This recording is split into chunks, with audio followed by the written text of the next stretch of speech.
সন্ত্রাসবাদকে উপড়ে ফেলেছে ভারত। অপারেশন সিন্দুরের পর ফের পাকিস্তানকে হুঁশিয়ারি প্রধানমন্ত্রী নরেন্দ্র মোদীর। তিনি বলেন, ভারতও প্রতিবেশী দেশে সুখ চায়, নিজেরা সুখে থাক, ভারতকেও সুখে থাকতে দিক। পাকিস্তান বুঝে গিয়েছে ভারতের সঙ্গে পেরে উঠবে না তারা। সুযোগ পেলেই নিরীহদের মেরেছে পাকিস্তান, বারবার প্ররোচনা দিলে জবাব পাবে পাকিস্তান। গুজরাটের গান্ধীনগরে গিয়ে মন্তব্য প্রধানমন্ত্রীর।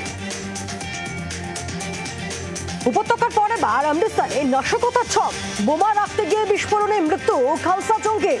অমৃতসর বাইপাসের পাশে বিস্ফোরণের শব্দ, বিস্ফোরণে বাব্বার খালসা জঙ্গি সংগঠনের সদস্যের মৃত্যু। কি ধরনের বিস্ফোরক খতিয়ে দেখছে পাঞ্জাব পুলিশ। ঝাড়খণ্ডে মাও দমন অভিযানে ফের সাফল্য, নিরাপত্তা রক্ষীদের সঙ্গে গুলির লড়াইয়ে খতম শীর্ষ মাওবাদী নেতা। মঙ্গলবার সকালে এই তথ্য প্রকাশ করে এনেছে পুলিশ। দীর্ঘক্ষণ গুলির লড়াই চলার পর অবশেষে মৃত্যু হয় মাওবাদী এক শীর্ষ নেতা তুলসী ভুঁইয়ার। আহত হয়েছেন আরো এক মাও নেতা, তার মাথার দাম ছিল 15 লক্ষ টাকা।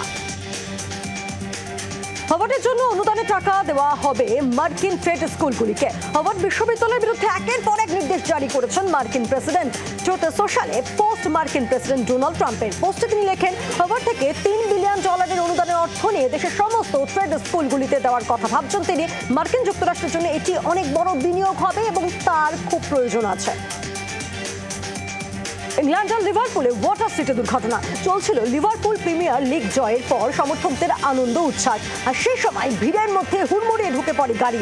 ফুটবল ভক্তদের সেই ভিড় হটাতে গাড়ি নিয়ে ঢুকে পড়েন এক ব্যক্তি, আর ঘটনায় আহত হন একাধিক মানুষ। গ্রেফতার অভিযুক্ত।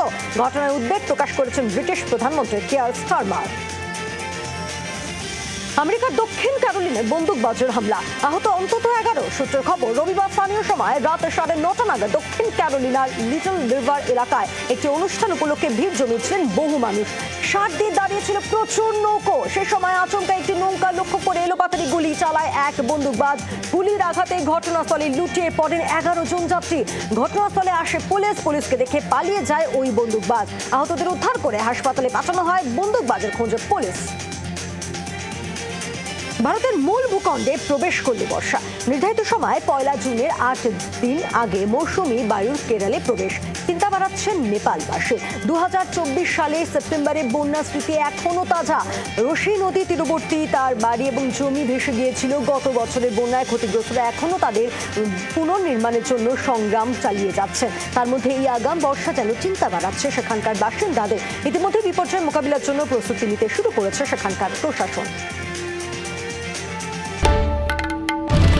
বাংলার আওয়াজ, বাঙালির আবেগ, জি 24 ঘন্টা।